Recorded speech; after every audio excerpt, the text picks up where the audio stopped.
Olá, o nosso Desenvolvendo com Afeto de hoje está especial e emocionante. A gente sai um pouco da teoria dos temas e mergulha na vida real.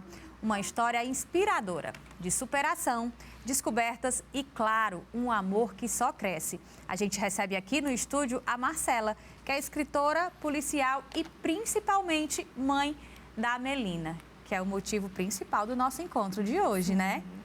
É um prazer recebê-las aqui, fazendo todo sentido ao nosso projeto, que é desenvolver com afeto.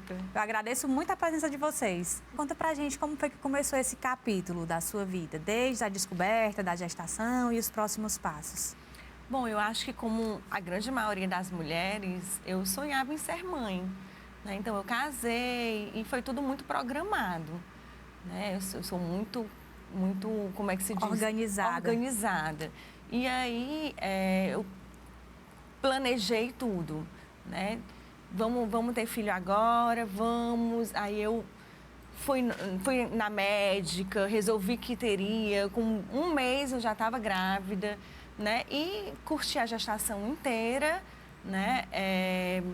Durante a gestação tinha planilhas de tudo, planilhas de material de higiene, planilha do que precisava comprar para o quartinho, foi tudo bem programado.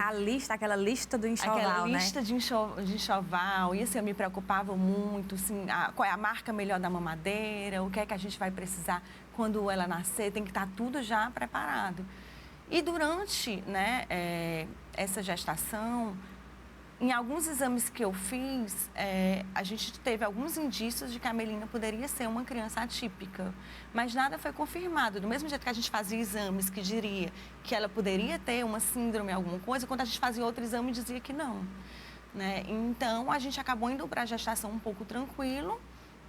E quando ela nasceu, foi que a gente teve a grande surpresa, né? Que a gente não esperava. E daí, iniciou uma nova história, de fato, na nossa vida. Como foi receber o diagnóstico? A mulher, quando tem filho, a gente sabe que fica aquele período do pós-parto, né? A mulher fica mais sensível e tudo. Como foi receber o diagnóstico naquele momento? Na verdade, a gente não tinha um diagnóstico em si. Quando ela nasceu, era visível, mas a gente não tinha um nome para dar para o que ela tinha. E era muito... esse nome não vinha nem por parte dos médicos, porque era desconhecido para eles também. Quando a Melina nasceu, ela não abriu os olhinhos, né? A gente não sabia sequer se ela tinha um globo ocular. A orelhinha dela direita nasceu mal formada, que foi outra coisa que a gente também não viu nos exames da gestação. E ela nasceu com fenda no palato, né? Então, assim, foi realmente um susto, né? Porque toda mãe, a gente sonha com filho, né? Dentro dos padrões de normalidade, né? Da medicina.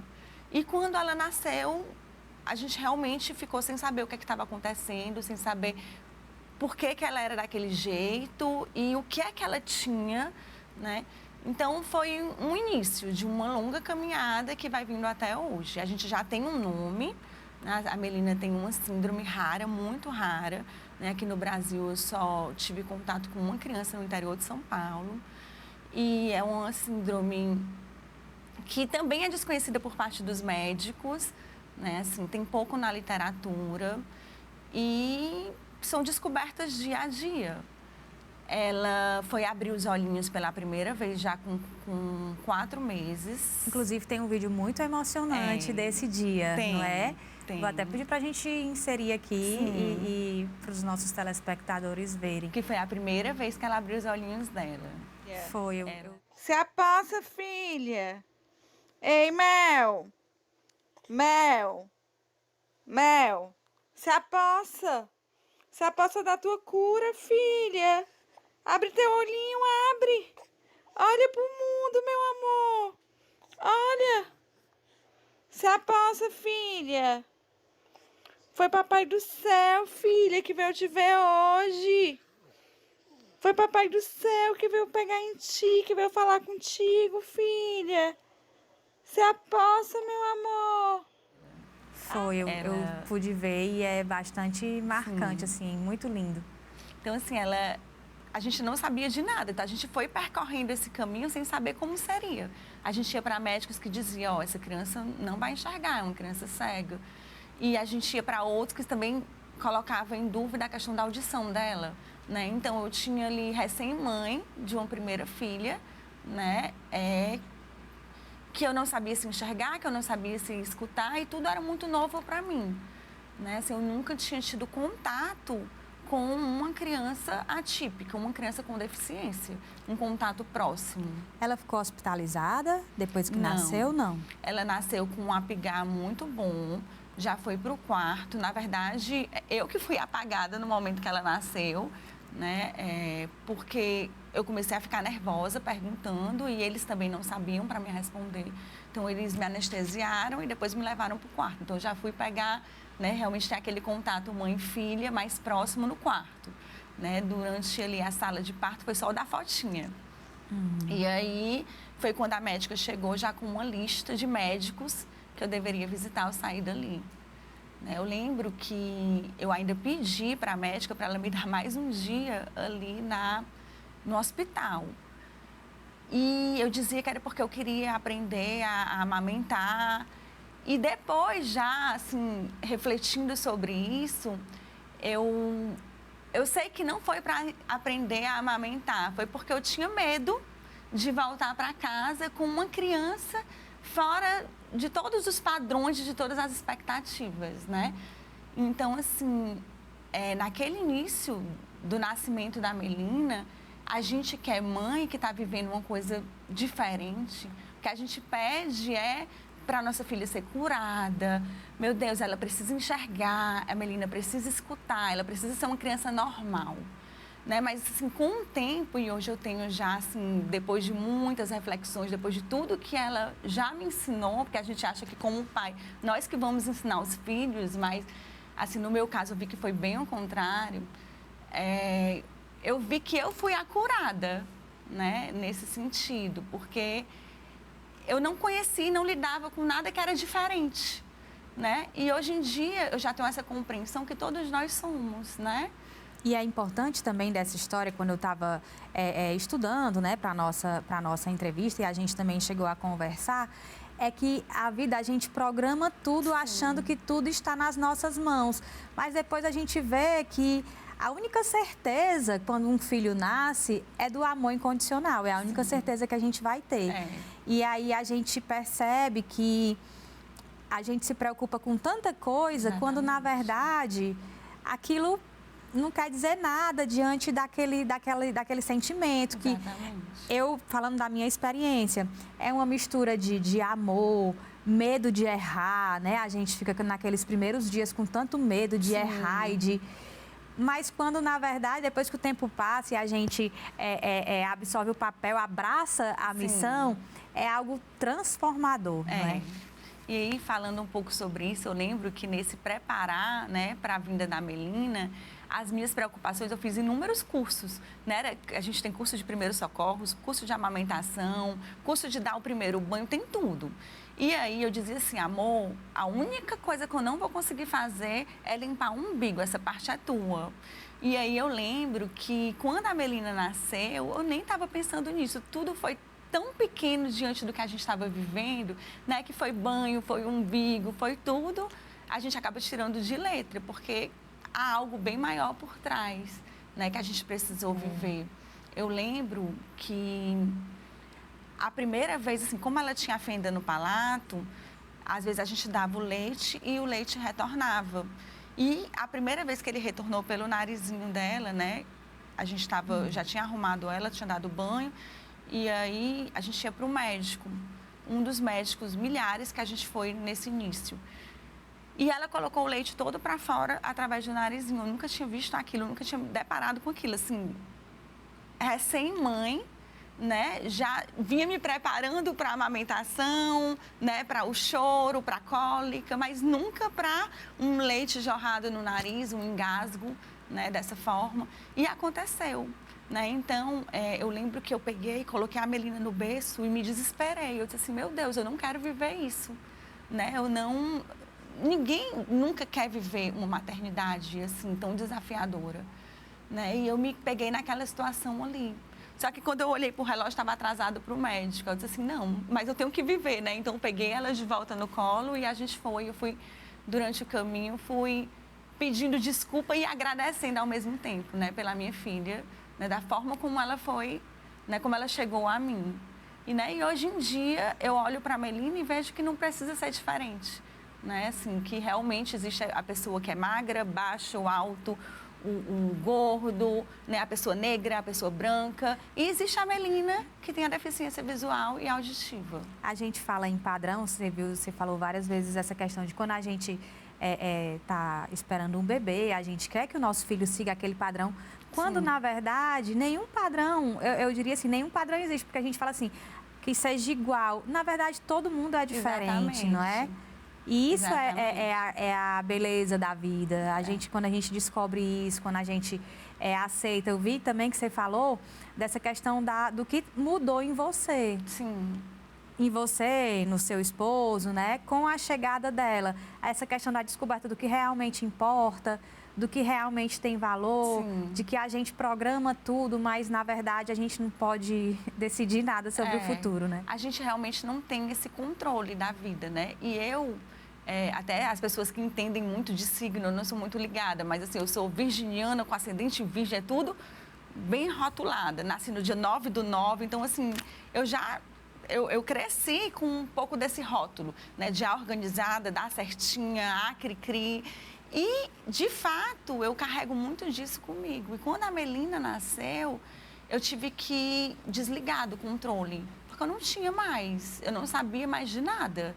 Não sabia se a minha filha ia falar, se a minha filha ia enxergar, se a minha filha ia escutar, né? Como é que seria o futuro dela. A gente pensa muito em futuro, né? A gente pensa muito como é que vai ser, se preparando para o nascimento, se prepara depois, né, para o primeiro ano, para a festinha de 15 anos. Sempre na vida a gente está pensando no futuro. E eu larguei mão de pensar no futuro. Né? Um dos grandes aprendizados que ela me trouxe foi tentar realmente viver com o presente com o que ele me traz. Porque se eu for viver de futuro, eu ia endoidar. Né? Então, assim, eu passei a viver mesmo o presente. E é tão bom, porque a gente se sente assim, a gente pode realmente se desligar e ver o que a vida apresenta. E muitas vezes ela se apresenta melhor do que os planos que a gente faz.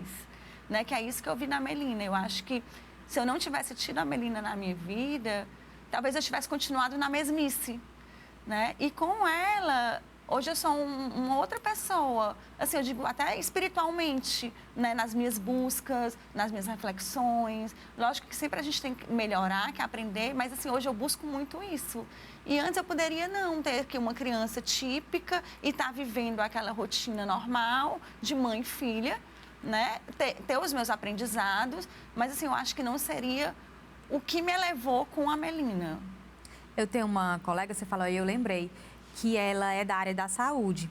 E aí ela disse que uma das terapias no hospital que ela trabalha é todo dia contar alguma coisa que deixou você feliz, mas não pode repetir e não é uma coisa que, eu agradeço pela minha saúde, eu agradeço. Não, é alguma coisa que aconteceu no seu dia. Por exemplo, você chegou num lugar e você conseguiu rapidinho uma vaga de estacionamento. Sim. E aí é você agradecer por isso e se alegrar com isso, como se fosse um exercício de você entender que o presente lhe trouxe uma coisa boa. Às vezes a gente vive tão no automático, sim, eu tô indo ali resolver isso, que eu nem percebo que, sim, alguma coisa boa aconteceu.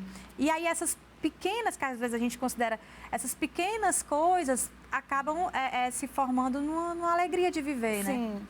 E sobre isso, eu até já me peguei muito pensando sobre o automático da vida, o automático do corpo humano, do ser.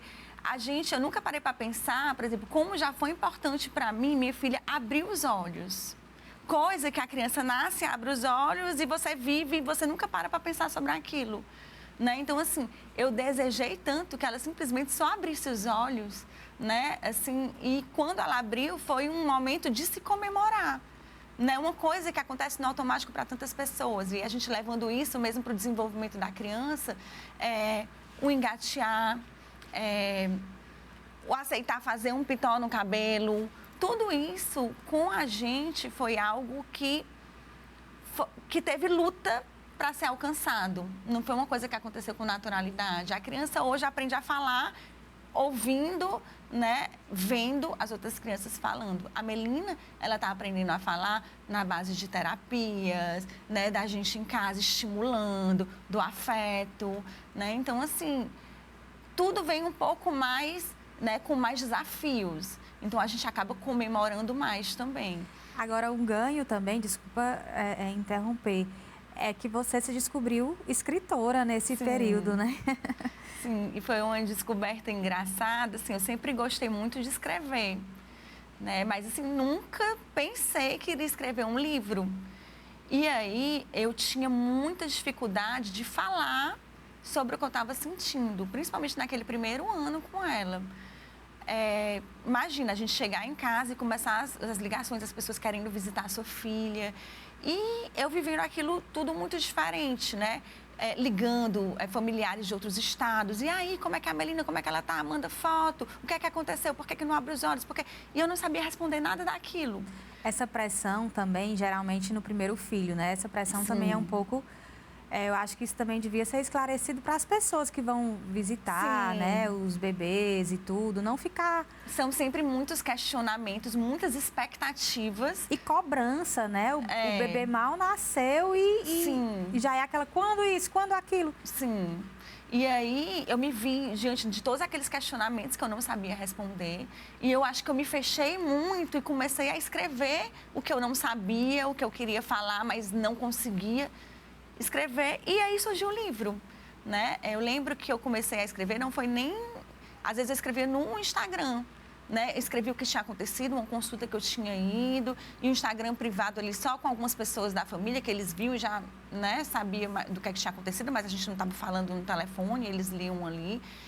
E aí, até a minha irmã falou assim, Marcela, tu deveria compilar o que tu escreve, porque eu acho que tu pode ajudar muitas pessoas, né? Tipo assim, uma maternidade diferente, uma maternidade desafiadora. Existem outras mães que passam por isso também, e vocês podem se ajudar. Então, assim, eu tanto busquei outras mães para ter essa força, esse apoio, como também hoje eu me sinto essa mãe podendo, eu digo muito, encurtar o caminho de dor de outras mães. Né? E eu acho que muito isso veio do nascimento do livro, de eu poder colocar de forma franca o que eu estava sentindo, sem imaginar que ele iria virar um livro, mas virou. Então, assim, esse livro ele tem muito da minha verdade no primeiro ano. Né? Às vezes as pessoas chegavam para mim e falavam assim, Marcela, como tu tem coragem de falar isso, escrever isso? Né? Tipo assim, que tu jogou tua filha no berço, né? E... Você nunca fala assim que coloca uma criança assim, joga no berço porque não quer a criança. Mas assim, eu fui muito transparente, era o meu sentimento de mãe. Mas ao mesmo tempo eu peguei e hoje eu vivo uma outra coisa. Então, assim, isso... É inclusive uma superação, é um ato de coragem, mas que transforma a vida de muitas mães. Porque Exatamente. a gente precisa falar sobre a questão emocional das mães no pós-parto, né? Sim. E o que é real, porque se fala muito daquela maternidade cor-de-rosa, né? Até mesmo, hoje em dia, você vê vários Instagrams de mães de criança atípica mesmo, que pinta como se fosse a coisa mais perfeita do mundo, né? Querendo normalizar de uma forma, mas que de fato não é. Tem desafios a mais, né? Eu acho que a gente tem que aprender o quê? Que era uma coisa que eu tinha muita dúvida e me angustiou muito quando a Mel nasceu. Será que eu vou ser feliz? Eu vou conseguir ser feliz com uma criança com deficiência? Né? E hoje em dia eu sou feliz, mas eu precisei ver várias mães sorrindo com uma criança com deficiência no braço para saber que era possível. Né? E hoje em dia eu tracei o meu caminho. Eu sei que é possível, porque eu sei que a felicidade ela é feita de momentos. E a Melina me dá muitos momentos de alegria, né? E ela nem precisava, porque ela é minha filha, eu sou a mãe dela. A gente, né, até a gente conversou sobre aquela questão da criança especial. Sim. Né? Que eu aprendi muito, eu fiz curso de capacitismo. Depois que ela nasceu, eu procurei aprender termos, fazer curso e tudo, porque assim, eu só tenho uma filha com deficiência, eu quero aprender esse mundo, eu quero poder falar direito, eu quero poder, entendeu? E aí as pessoas falam muito assim, é tão linda, que pena que ela é uma criança com deficiência, ou a bichinha, ela é especial. E aí a gente aprende, tipo assim, a minha filha, ela é especial, mas não por ela ter uma deficiência. Ela é especial como qualquer outro filho para um pai. Então, se eu tivesse um outro filho, mesmo que ele fosse uma criança típica dentro dos padrões, ele seria especial para mim, tal como a Melina. né? Então, a gente vai aprendendo, né, sobre isso também, a respeitar as nomenclaturas, como eles gostam. Eu conversei com várias pessoas com deficiência. E quando a Melina nasceu, que as pessoas falam assim, ela pode ser uma criança cega. Eu tinha muito tabu, eu nunca falei a palavra cega. Chamar uma pessoa de cega, para mim, era como se estivesse chamando de um nome feio, né? E depois eu perguntei para várias pessoas, né, cegas, como é que eu posso te chamar? É cego? Ou é deficiência visual? Ou é tentando amenizar? Não, eu sou uma pessoa cega, né? Então, assim, a gente coloca tabus e esses tabus são preconceituosos, né? Então, assim, chamar uma pessoa de cega não é para ser algo ruim. Ela já se aceita, ela é cega e ponto. Não existe problema nisso, né? A cegueira, né, ela é uma característica, né? Então, assim, a gente vai aprendendo e foi algo que eu fui aprendendo também nesse tempo, né? Com os cursos, com as pessoas que eu conversei. Eu já fiz curso de braille, já fiz um curso de lidar com a pessoa com deficiência visual, de nomenclatura, né? Eu pensei, se eu tenho uma filha, eu vou, do mesmo jeito que um filho, né, com a visão dentro do padrão, eu iria sentar para ensinar uma tarefa, eu vou fazer o mesmo com a minha filha. Então, eu preciso aprender o mundo dela para que ela confie em mim, né? Para que ela saiba que a mãe dela está ali para tudo. Eu vi, inclusive, no Instagram, que agora no Natal, no último Natal, você reuniu toda a equipe, não foi? Conta pra gente como foi que você pensou nessa iniciativa. Isso também é importante porque aproxima, inclusive, a Tati, fonoaudióloga, ela já esteve aqui com a gente também. Ela me disse.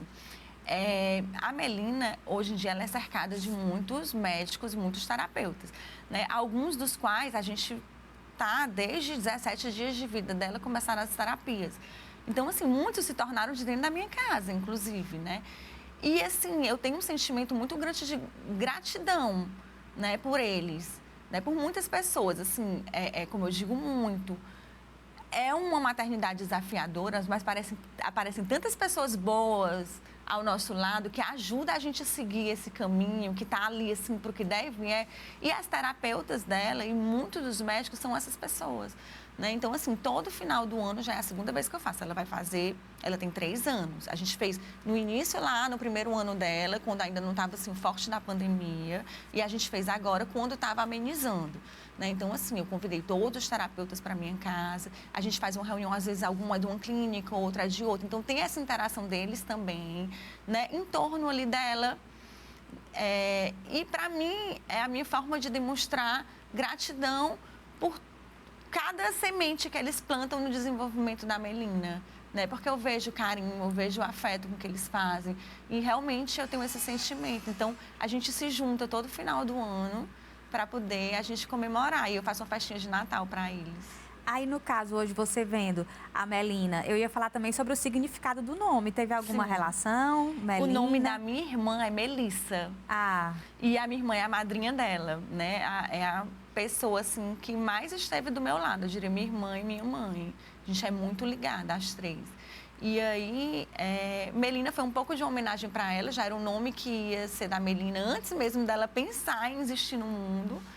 E eu acho que casou com o que ela me traz, assim, a doçura, né? É a minha Mel, não poderia ser outro nome. E hoje, ver a Mel brincando, dançando, descobrindo cada coisa, né? Você vê que é uma criança ativa, que é uma desbravadora realmente. Como é que fica o coração nesse momento de aquela sensação de, meu Deus, obrigada? Porque, como eu te disse, quando ela nasceu, a gente não sabia nada do que viria.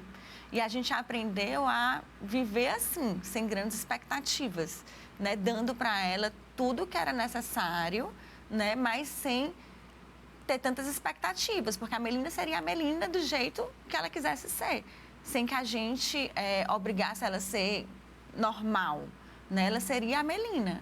Então, assim, ver a Melina hoje, né? Inclusive na questão da visão, porque a Melina hoje não existe um exame que diga que a Melina enxerga.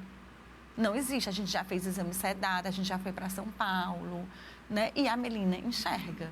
A gente vê que a gente coloca uma coisinha e ela pega. Sim. A Melina sabe diferenciar cores. A Melina ensinou as cores para os amiguinhos da escola, que isso aí foi uma coisa que a tia contou e eu fiquei muito emocionada, porque a gente sempre acha que os outros vão ter que ensinar, que os outros vão ter que defender, e a Melina ensinou as cores para a turminha dela, porque o Infantil 2 não é a série que eles aprendem as cores, as professoras deixam muito livre, é aquela, mas a interação, é o social. E aí, um belo dia, eu acho que a tia falou assim, para uma outra tia, para a tia auxiliar, pega esse brinquedo azul, e a Melina foi e pegou. E entregou. Ela ficou, nossa, a Melina sabe qual é o brinquedo azul, entre tantos ela pegou o azul. Aí ela começou a testar.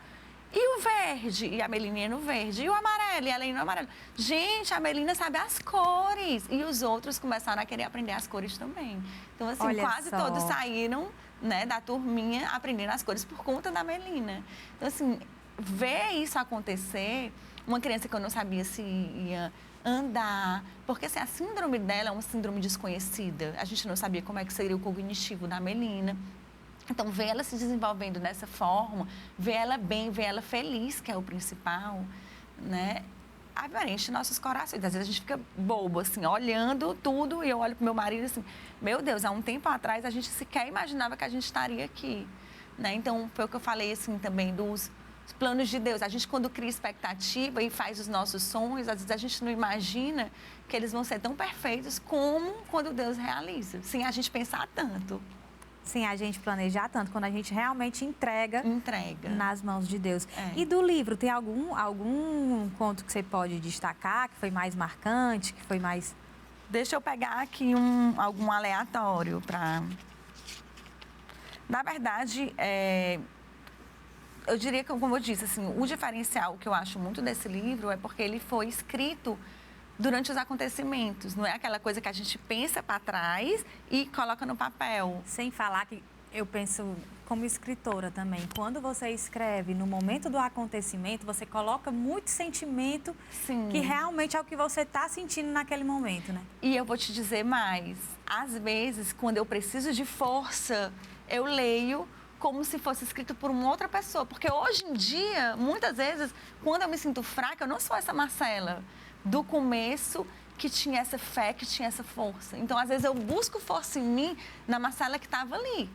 Naquela mãe que pegou a filha no braço e botou dentro do carro e levou para o médico, né? Então, às vezes, eu busco força nessa Marcela. Se eu fosse escrever o livro hoje, falando do passado, eu não teria escrito dessa forma, assim, com essa força, com esse sentimento. Né? Então, acho que é isso. Deixa eu ver aqui algum aleatório. Tem um que eu gosto muito, que é o que fala até de um ditado. Deus ajuda a tecer o cobertor. É um bem curtinho.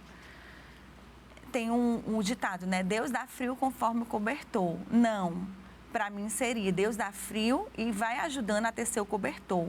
Ninguém está pronto. O cobertor não está feito, são pedaços de pano, pequenos retalhos sem formas definidas.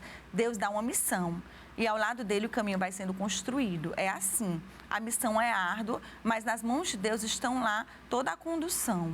Como o cobertor não está inteiro, existe o frio, o corpo congela inseguro, há medo, mas esse é o sentimento constante da presença de Deus. E isso vai acalentando e esquentando a alma. Olhar para o lado e perceber que Deus vai entregando as linhas e ditando as cores, dá todo sentido à caminhada.